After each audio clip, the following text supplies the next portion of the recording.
What is up, Kryptonians, and welcome to my final reviews of 2024. These are the movies that I didn't have the time to review properly. Instead of spending the first few days of 2025 going over 2024 reviews, I said to hell with all that. We're just gonna put them all in one video. Keep in mind, I actually did not start my channel back up until August of this year, so there's a shit ton of movies that I saw all year that I didn't review. There's a shit ton of other videos that I would have liked to make. Keep in mind, I saw basically like 150 movies this year. This is going to be rapid fire. This is going to be a very quick video because I have a top 10 list that I'm also putting out a little bit later. Without further ado, obligatory knuckle crack, let's get started. Hundreds of Beavers is a movie that I think came out a couple of years ago, but then I think people are just now getting around to seeing it. It's supposed to be an homage and a respectful love letter to an older era. It's trying to show respect to the old school silent films of the 20s and 30s, the old comedy films, that slapstick routine. I laughed for good parts of it, and it does have some pretty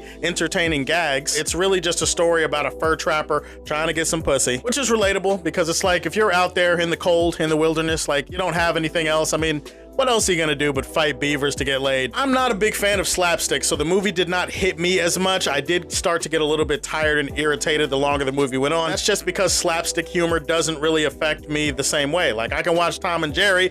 Tom and Jerry is a small TV show. This is an almost 2-hour movie. Some of the gags do get a little bit repetitive and just the movie just loses steam the longer it goes on. But I will say the movie is entertaining and I would leave it in the Daily Planet. Next, we're talking about a movie called Uprising, which came out on Netflix. I was gonna review this movie. It's a story about a slave and a warrior. He befriends the son of a king, and then years later they both grow up and they're both on opposite sides of a war. I thought this movie was actually a blast. There's a heavy current of emotion running through this movie. Some of the best sword fights that you'll see all year, and it's a movie that gets a little bit too convoluted for its own good. Some of the editing choices in this movie are weird. You start to lose track of characters coming in and out of the movie. Also, it feels like you're not really clear on how much time has passed between scenes, and the fact that it's depicted off of real historical events makes it feel like a historical epic of sorts. So I would say I'm gonna leave this one in the Silver Age for Man of Steel. Next, we got Twilight of the Warriors Walled In. Similar to Uprising, it's a movie that takes place in and around the world of martial arts and fighting. This one I think had some really interesting character dynamics. It has some great action in it, but I like the fact that the movie took its time to like set up its characters, added some emotional stakes so that when all the heavy martial arts stuff is going down,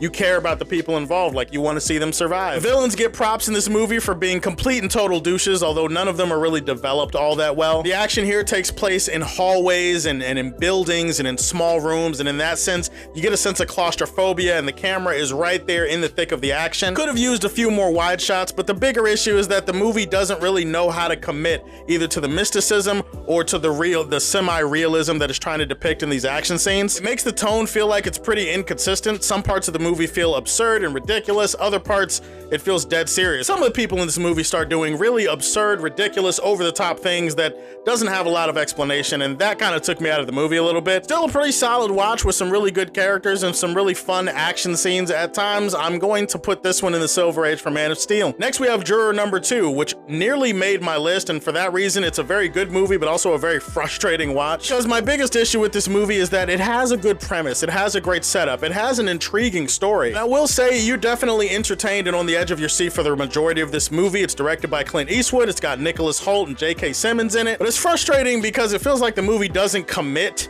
to some of the ideas and some of the conflicts, some of the story beats that are introduced into this movie. It kind of plays it safe in some areas, or it doesn't explore as in-depth some of these choices that are on the line in this movie. Some of the morality and the humanity in this movie doesn't really go for it. And so in that sense, the movie is really good, but it feels like it holds itself back. And because of that, I gotta hold it back. Still gonna leave this one in the Silver Age for Man of Steel. It gets a solid 4 out of 5 from me. The last movie on my list is a complete unknown, directed by James Mangold and starring Timothée Chalamet. I'm gonna be completely honest with you, if Timothée Chalamet did not deliver an incredible performance in this movie, I probably wouldn't have cared as much. I know who Bob Dylan is, I've heard of his music, everybody has heard of his music. He definitely is one of the greatest lyricists of all time. This movie felt like it was more interested in telling me that Bob Dylan is the most interesting person alive without actually showing me why he is. A lot of this movie is just endless studio sessions and concert sessions and people fawning over Bob Dylan and his ability to sing and his ability to play music. Like, I get it, bro. The movie just doesn't really have have a lot of compelling stuff in it, enough to make it worth